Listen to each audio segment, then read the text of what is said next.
Good evening and welcome to the first presidential debate between Democratic candidate Kevin Hernandez and Republican candidate Kara Ortega. Tonight, we will focus on important issues facing our country. The questions come from the audience, members, news organizations, and me as the moderator. This debate is a chance for voters to learn more about each candidate's ideas and plans. We ask both candidates to stay respectful and clear in their answers. Here are the rules for tonight. Each candidate will have a set amount of time to answer each question. The amount of time varies from each section of the debate. Introduction will be 1 minute. Opening statements will be 2 minutes. 1 minute will be spent on the main debate questions along with the rebuttals. 1 minute for each question asked by the audience or student panel, and 1.5 minutes for each candidate's closing statement. Time will be strictly enforced, so please keep your answers short and to the point. Please do not interrupt each other. We want this to be a professional and respectful conversation. This is an important night for the candidates to share their vision for the country and explain how they plan to lead. Now, let's begin with introductions. Candidate Hernandez, you may start, followed by candidate Ortega. Let's get started.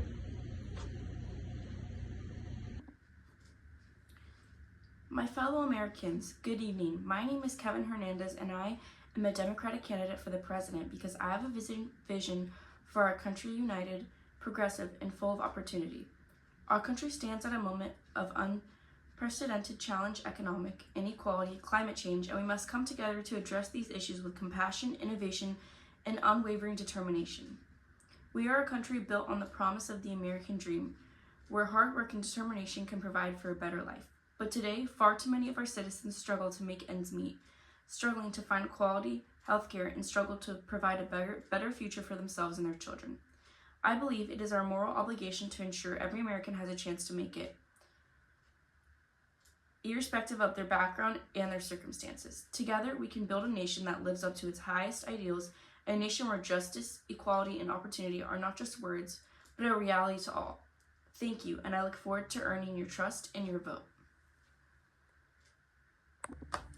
My name is Miss Bear, and tonight I stand before you not as a career politician, but as a citizen who believes deeply in the enduring promise of America. I'm one of those who grew up in believing that hard work, faith, and freedom are not just ideals. They form a foundation in which the greatness of the United States stands. I've spent my time facing the struggles of so many of you, but here's the thing. I also believe that when we come together, grounded in our shared values of liberty, responsibility, and faith in one another, there's nothing we cannot achieve. I believe in policies that empower individuals, strengthen families, and respect the Constitution not just as a document, but as a guiding light for our democracy. This campaign is not about me, it's about us. It's about the rekindling the spirit of innovation that built this nation. Together, we can restore trust in government, secure our borders, unleash the potential of our economy, and ensure that every child in America has a chance to dream and achieve more than the generation before them. So tonight, I ask you to join me, not just in a campaign, but in a movement to remind the world why America is a beacon of hope, a land of opportunity, and a place where the impossible becomes possible. We are going to make sure that the promise burns brighter than ever. Thank you, and may God bless the United States of America. Let me be honored to stand before you tonight as a candidate for the presidency of this great nation, the Democrats. Our country stands at a crossroads today, filled with tremendous difficulties that beg for courageous leadership and a compelling vision forward. I am committed to building an America where opportunity and prosperity are within reach for everyone. My signature policies focus on 3 pillars: economic equity, healthcare reform, and environmental sustainability. First, I believe in an economy that works for all Americans, not just the wealthy few. That means raising the minimum wage, making sure women get equal pay for equal work, and investing in job training and education to prepare our workforce for the future. We have to make the tax system fair by making corporations and the ultra-rich pay their fair share, so we can invest in our communities and infrastructure. And then, of course, healthcare is a human right. I'll stop at nothing to see every American has high-quality, affordable healthcare, reducing prescription drug costs, and expand Medicare to protect the Affordable Care Act from all those attempts to tear it down. Third, taking up the crisis of the climate change is not just an environmental issue, it is a moral imperative. I will champion comprehensive climate policies that reduce our carbon footprint, invest in renewable energy, and create millions of green jobs. We have to protect the planet for future generations while making sure there is just transition for workers in fossil fuel industries.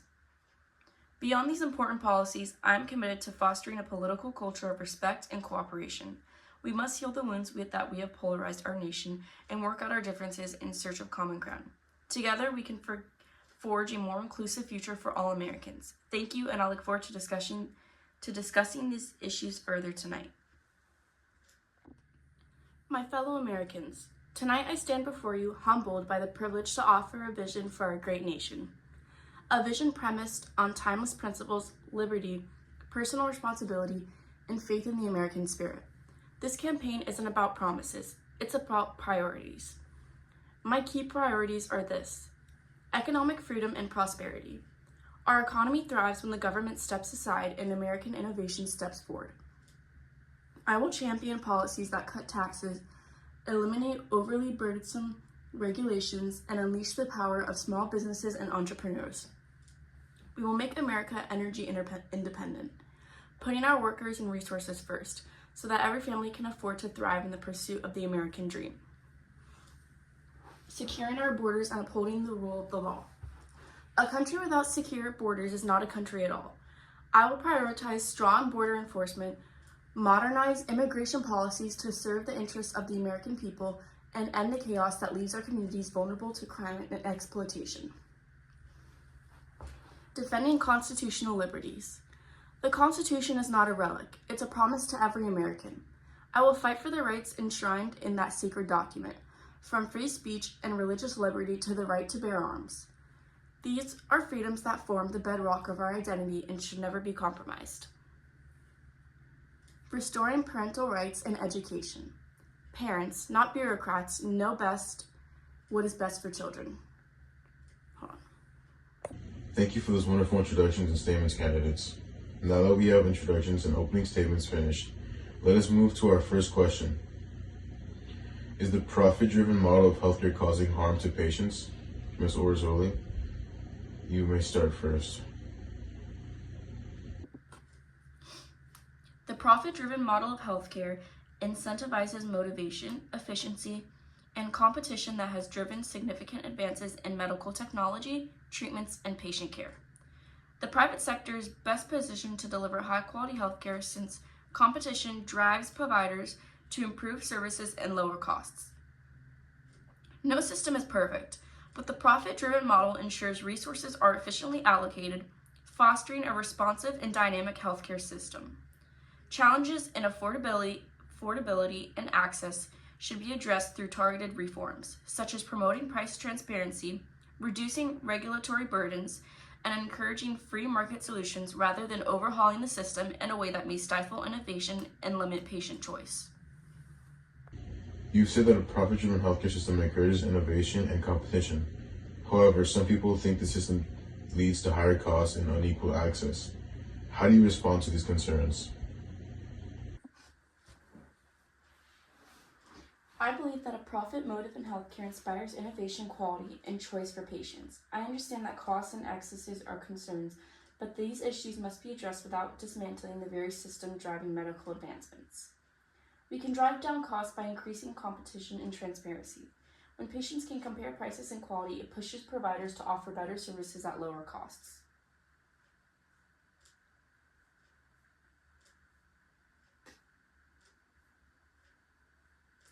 As a Republican, I believe we have to take a more balanced and realistic approach to climate change, one that does not put our economy at risk or punish hardworking Americans.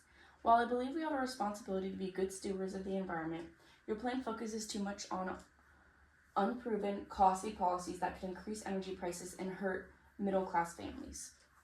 I do feel that the United States needs to stand up for what it believes in and stay strong in the world. I'm just concerned that your approach is overly idealistic and may be detrimental to our standing in the world. Thank you for that response, Ms. Orzoli. All right, Mr. Hernandez, it is now your turn. Absolutely. Healthcare as an industry is actually hurting the patients. The main idea here is that if insurance companies and health providers focus more on profits rather than care, it develops a system where most Americans cannot afford to pay for their medical treatments. This means greater costs, reduced access to needed services, and a focus on treatments that are more profitable rather than those that are necessary. We see this in the exorbitant prices of prescription drugs, the high premium and deductibles that put healthcare out of reach for many families, and the prioritization of expensive procedures over preventive care. This model shows the deepest inequities in our health system, where the rich get gold standard care and the poor are left to fight. But as a Democratic presidential candidate, I believe we should be moving towards a healthcare system that puts patients' needs above profits. This means Medicare expansion, lower prescription drug prices, and a guarantee that every American can access high-quality, affordable healthcare. In this way, we can build a better, fair, and more just health system for all Americans, not only for those who are able to pay. Thank you both for being so respectful so far. Moving on to question number 2. Is the death penalty an effective deterrent to serious crimes? Mr. Hernandez, the floor is yours. Death penalty is not an effective deterrent to serious crimes in that the available evidence shows it does not significantly reduce crime rates, often citing concerns about the risk of executing innocent people and potential race bias in its application. The possibility of wrongly convicted individuals being accused is a major concern, making the death penalty too risky to justify. Discriminatory application. Concerns exist about the death penalty being disproportionately applied to racial minorities and individuals from lower socioeconomic backgrounds. Thank you, Mr. Hernandez. Ms. Orzoli, you may now speak. The death penalty serves as an effective deterrent to the most horrible crimes by conveying a strong message to society that such acts will never be tolerated. It upholds justice by ensuring the worst outcomes for those committing the worst atrocities, and it allows closure for the victims' families while reinforcing public safety. While opinions vary on effectiveness as a deterrent, the principle of accountability and protection of innocent lives remain the core in arguing for its use when appropriate. The legal process should be full and fair to minimize the number of wrongful convictions. Moving on to question number 3. The question is, will true gender equality ever be achieved? Ms. Orzoli, you may speak. True gender equality is an admirable goal, and indeed, much progress has been made over the years in areas such as education, workplace opportunities, and legal protections. However, equality does not mean sameness, and men and women do bring different strengths and roles that should be celebrated rather than erased. The achievement of fairness means equal opportunity, not equal outcomes, which often creates unintended consequences. A continued emphasis on personal responsibility, merit, and individual empowerment rather than on some government dictate or mandate is what will truly foster a respectful and appreciative society. You've talked about gender equality, focusing on equal opportunity and personal responsibility. How do you address barriers some groups still face? To some groups, there are barriers, and the answer is not further government control, but rather in opportunities for all. We need to improve education so that people can have abilities they need to be successful, whether through school, apprenticeships, or job training. We should be advocating for policies that would help an individual choose what works best for themselves. We also have to make sure that businesses can grow and create jobs where people are judged on their skills, not their gender or background. Finally, personal responsibility. People should be encouraged to take ownership of their success through hard work and seizing opportunities. The government should create a level playing field where one can rise due to their efforts rather than the government dictate what the success should be. That's how we help people overcome their barriers. Thank you, Ms. Orzoli. Mr. Hernandez, you may speak now. Equality of gender is a base of proper and just society. While much has been achieved so far, genuine gender equality remains an ideal toward which we are still striving. As your candidate, I believe achieving gender equality will take bold action on many fronts: closing the pay gap, making affordable childcare available, protecting reproductive rights, and combating gender-based violence. It means valuing and elevating women, non-binary people, and men equally in the workplace, in politics, and at home. But it's not just policy this is about. Mindsets breaking down stereotypes that have held us back. It's about teaching our daughters and sons that their future is not determined by their gender and making sure that the opportunity is based on talent and hard work, not based on outdated societal expectations. The struggle for true equality between genders is sure to be a long process, but it will be worth our effort and time as we march together, firmly determined and resolute towards building that future. That is something worth fighting for and a cause I'm proud to champion. Moving on to our last question that was picked by our staff. The question is freedom of speech more important than preventing hate speech? Mr. Hernandez, you may speak. I believe that free speech is the sacred right protected in our Constitution and one of the essential elements in any democracy. However, at the same time, we can't pretend like we don't have an issue with hate speech, which spews bigotry, incites violence, and undercuts dignity and safety for folks who have been marginalized. It finds a balance that protects free speech while at the same time reckons with the very real impact of hate speech. That means not silencing government dissenters or unpopular opinions, but rather giving communities and platforms the power to fight against rhetoric that hurts people's lives and freedoms. We can support education, media literacy, and inclusive dialogue as ways to counter hate speech without sacrificing our First Amendment rights. If we build respect and understanding, a world will emerge in which the right to free speech inspires us, being used as a weapon against others. Thank you, Mr. Hernandez. Ms. Orzoli, you may now speak. Free speech is one of the cornerstones of our democracy and should be protected, even when speech is offensive or disagreeable. Once we start to censor speech based on subjective definitions of hate, we open the door to undermining everyone's rights and the potential for government overreach. Open dialogue, even on controversial topics, allows for sharing of ideas and the opportunity to refute harmful viewpoints. As deplorable as hate speech is, the best way to fight it is by counterspeech, education, and community action, not by limiting fundamental freedoms. That concludes our 4 main questions.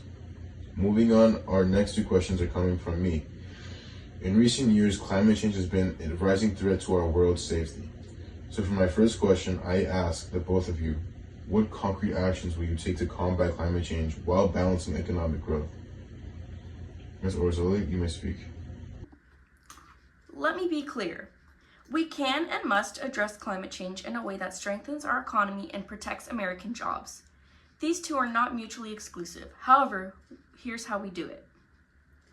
Number 1, strengthen partnerships with the private sector.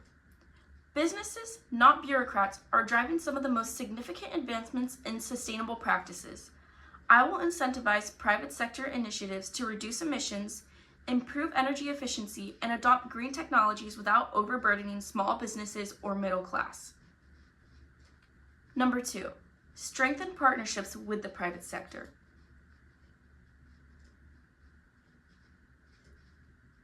No.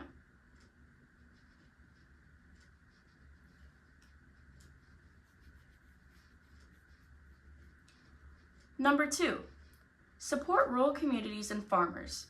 Our farmers and ranchers are some of the best stewards of the land. I will work with them to expand sustainable practices and incentivize carbon sequestration efforts, proving that agriculture can thrive when contributing to environmental solutions.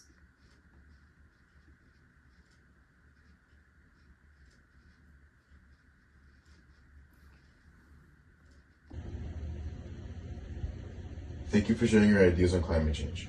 You made a great point that we can tackle this problem without harming jobs or the economy. Working with businesses and supporting farmers are key to finding solutions. Mr. Hernandez, you may speak now. I believe that taking action on climate change presents a moral imperative and an economic opportunity. We can beat the climate crisis while creating a more just and sustainable economy that leaves no one behind. To accomplish these goals, I will invest in clean energy, net zero emission, and support workers and communities. Transmitting to renewable energy sources like wind, solar, and geothermal will cut emissions and create millions of good-paying union jobs in emerging industries. We will also modernize our energy to grid to ensure reliability and efficiency. I will be committed to ambitious goals such as reaching net zero carbon emissions by 2050 with measurable benchmarks along the way. This means transitioning to electric vehicles, expanding public transit systems, and incentivizing energy efficiency in buildings. We will ensure just transition for workers in the fossil fuel industries by investing in retraining programs supporting workers who have lost their jobs and revitalizing affected communities through federal funding and economic development initiatives.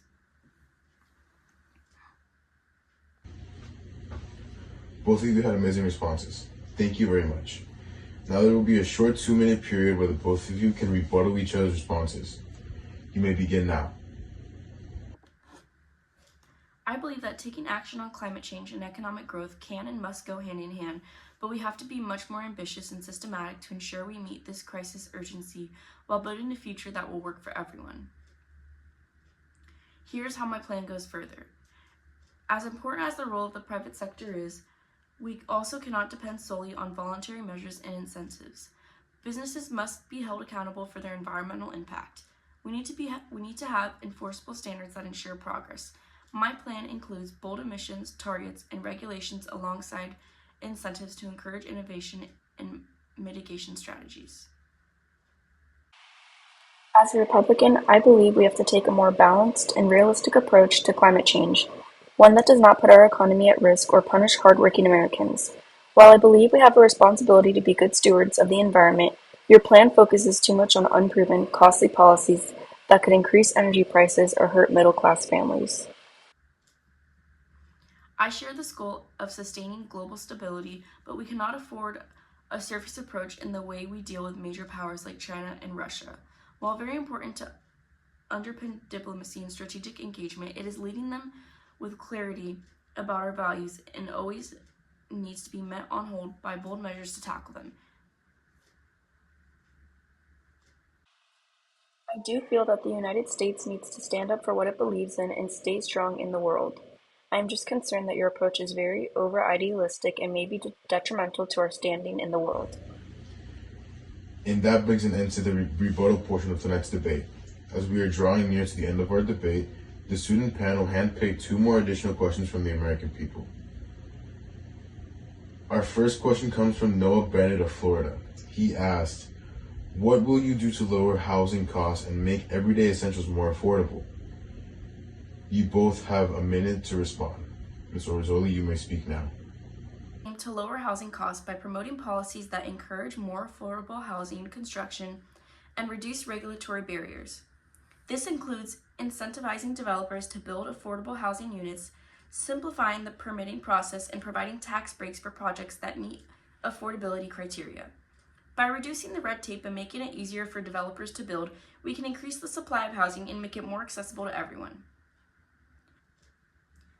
Every American deserves to live with dignity and security.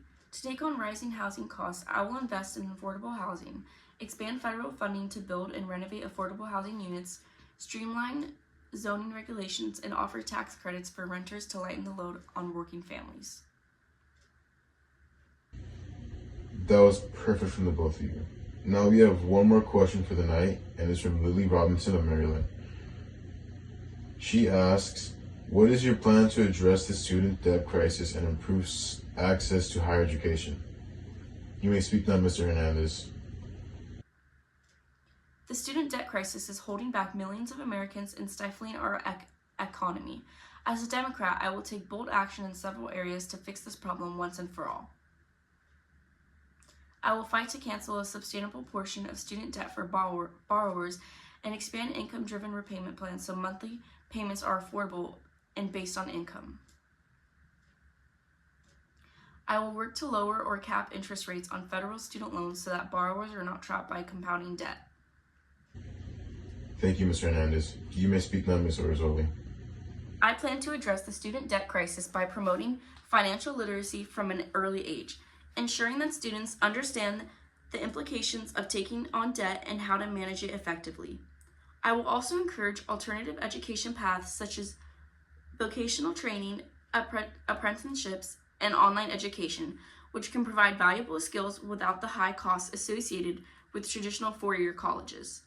Furthermore, I will explore ways to make higher education more affordable and accessible for all, such as increasing funding for Pell Grants, supporting income-driven repayment plans, and working with colleges to control tuition costs.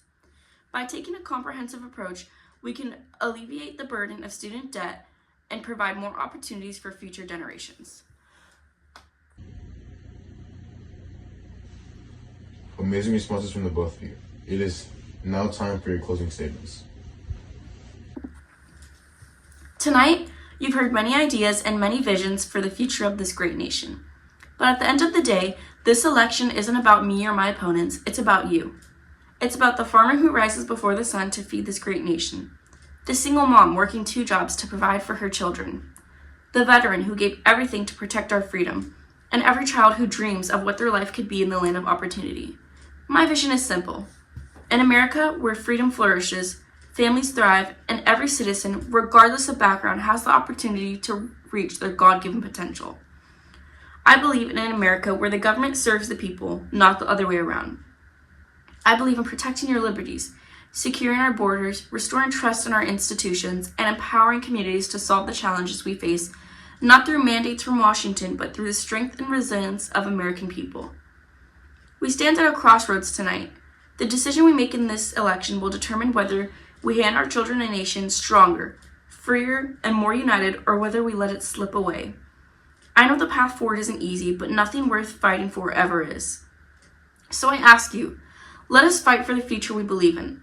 Let us renew the promise of America for every generation to come. I'm ready to lead with resolve, to serve with our humility, and to make sure that America's brightest days will always be ahead. Thank you, God bless you, and may God bless the United States of America. Thank you. We've talked a lot about the challenges that this country is facing during the course of this debate. Climate change, healthcare, inequality, our place in the world. These aren't issues. They are the moral test of our time, and I believe as your candidate, we're at a crossroads. I believe in an America that works for everyone and not just the few at the top. I believe in an economy where workers have fair pay, healthcare as a right and not a privilege, taking on climate change not as the burden but rather as an opportunity for innovation and job creation and defending the values that make our country great: freedom, equality, and justice for all. But we can't do it alone. We need each other. We need every voice, every community, and every generation. The big challenges we have ahead of us all, well, the America spirit is bigger. I'm running for president because I know we can do better, be better, and together build a future where nobody gets left behind. Thank you. All right. Thank you, Mr. Hernandez, and thank you, Ms. Orzoli, for the amazing evening. I want to thank everyone for showing up tonight and lending a hand in tonight's debate. I'm Henry Garcia. Thank you and good night.